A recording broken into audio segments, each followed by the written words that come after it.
are Chinese. We have speak Chinese the whole time. No, I don't do that. Okay.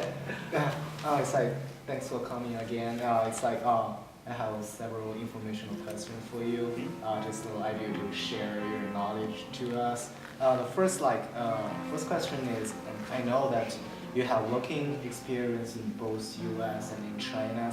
So what is the differences and the similarities of working in these two nations?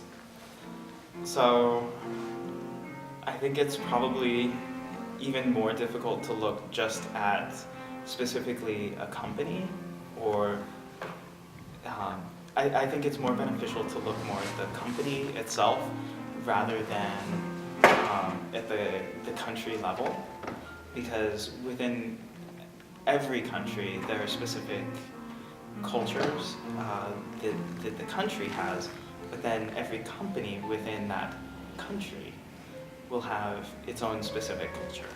So when you look at how can you operate best within a country,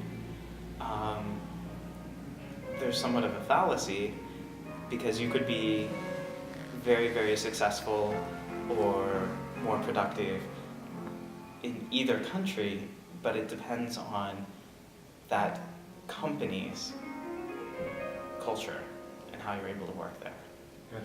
Thanks for sharing insight. Another question is, can you talk about trend in Chinese labor market and how will it impact this ever-changing economy?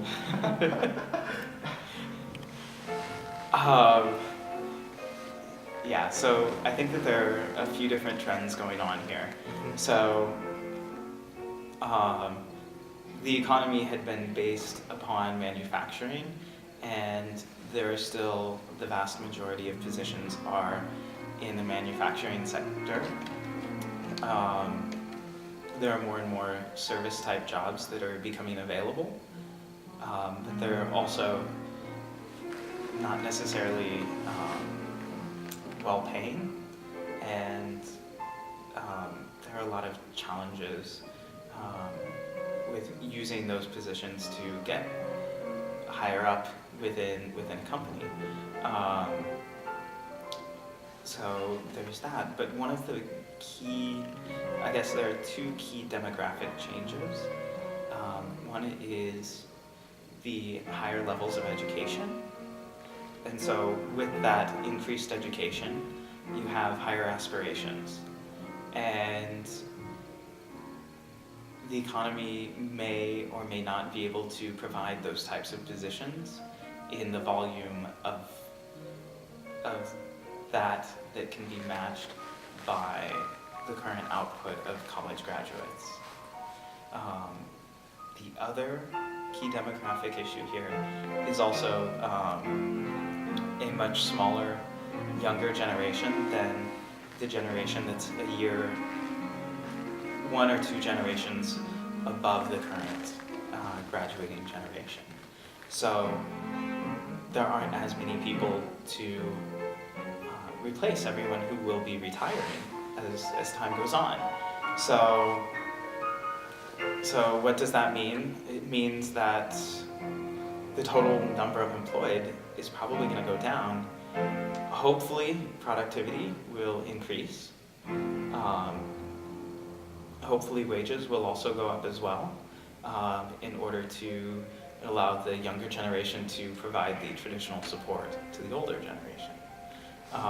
But there are some significant unknowns in terms of how much investment and where it's going to come from and where the market is going to go.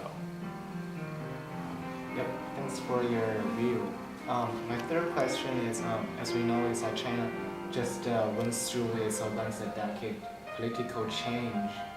So what do you think about the impact of this political change in China on the trade with U.S. and the rest of the world?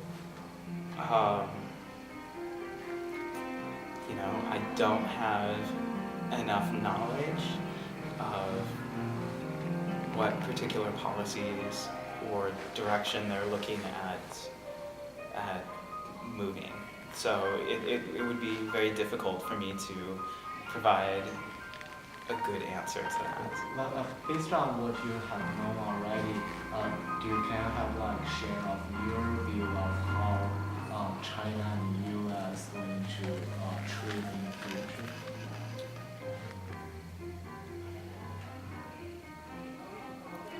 I think it'll be more bilateral. At least I hope it is. More US companies are hoping to probably start exporting more to China. And hopefully the Chinese market is able to successfully transition to less dependence on exports and be able to better accommodate domestic market. Thanks. My last question is, I know you deal with Chinese business a lot. So do you have any suggestions for students who want to work in China in the future? You know, give it your all. If it's something that you think you're passionate about doing, then do it. You know, there aren't too many pitfalls. You're gonna have to find your own way. And there's probably not gonna be anyone that's gonna hold your hand to get you through it. But if it's something that you wanna do, dive in and do it. Thank you. That's all of my questions. Thanks for sharing.